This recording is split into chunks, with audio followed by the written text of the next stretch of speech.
Good Shabbos.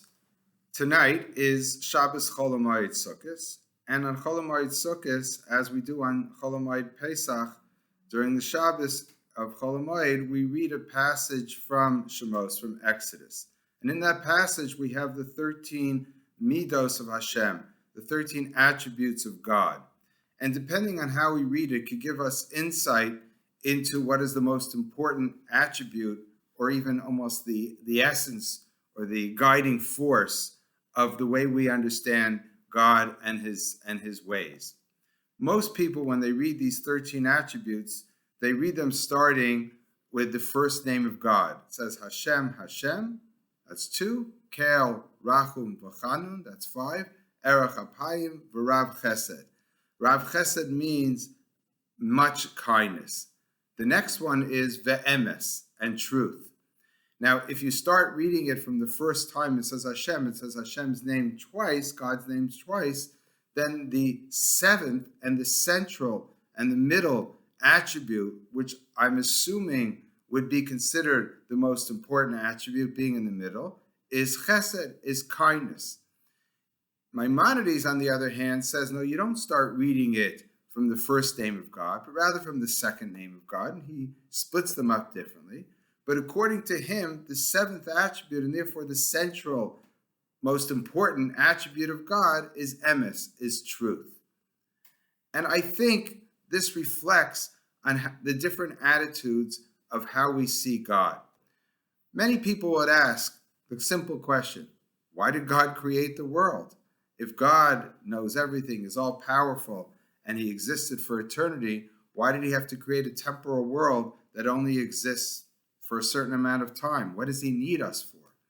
So the answer, which might not suffice to explain it completely, but the answer is that God does this. He creates the world out of kindness. And kindness is the most important, or the beginning and the first element of God's lower attributes, according to the 7 lower emanations in the Sephirotic realm in the Kabbalah. And therefore, God is really creating the world because he wants to do chesed, he wants to do kindness. And in a sense, that's also saying that that's the will of God. Does that really answer the question? No. Why does God need to do kindness? But what it's saying is God is defined by kindness. That's really what it's all about. And if God is defined as kindness, I would suggest that human beings who are supposed to emulate God and supposed to act in a way which gives them something to be in touch with the divine would want to emulate God and say, oh, the most important attribute that I could have is also kindness. And it's the will. Our will is just to give. We are supposed to be giving people, not taking people. And the whole purpose of life is to give kindness one to the other. Acts of kindness. And that's emotionally very satisfying, I think, to many people. Maimonides, on the other hand, says, no, what's most important is truth. And what God guides God and tells us about creation are the truths of the world. What those truths are, of course, are not so easy to define. But in a sense, Maimonides, in his Guide for the Perplexed, often differentiates between will and wisdom. I would suggest that the will is reflected in understanding God's actions and the kindness that he gives us in the world by creating the world.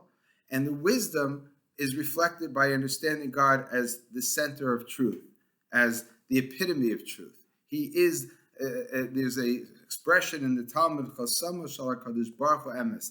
The seal, the signature of God is truth, because God represents all the truths in the world. And the creation of the world is really the truths of the scientific truths that exist in the world. And therefore, that's what guides creation. And therefore, that would be what would guide us. This, like I said, is not as emotionally satisfying, but it's really saying, the way Maimonides understands it, is that our lives should be guided by truth and seeking truth. Now, these two ideas are not necessarily contradictory. They could be complementary. Certainly, somebody who says we should do acts of kindness, we still have to know the truth. We have to know what is kindness, how to seek kindness, and even if God also still represents truth, like I quoted from the Talmud, we must become aware of that also. But the most important thing would be chesed, would be kindness. But in Maimonides, it's just the opposite. It's that the most important thing is truth. And then everything, I believe you could argue, flows from truth. If you know the truths of the world, then you know that it's important to be kind. You know that it's important to support other people. You know that you have to give. You know that you can't just be isolated. Many people could argue this and say, no, you should be isolated. The way most people understand the truths of the world is that we need society. We need to have relationships with each other and act in a generous and kind way in order to make sure the world continues. Again, from a philosophical point of view, this could all be debated. But I suggest that by focusing on these two elements, kindness and truth, and deciding which speaks to us more, it really will help us define our lives, define how we approach the world. We approach the world by studying and understanding, and then we understand and hope that forces of good will come from it? Or do we just say, no, we just have to be good? Don't worry so much about the philosophical notions. That will come, and that might not be as important. And those are the two approaches that I would suggest come out as a result of how you read and how you split up these 13 attributes of God. Good Shabbos.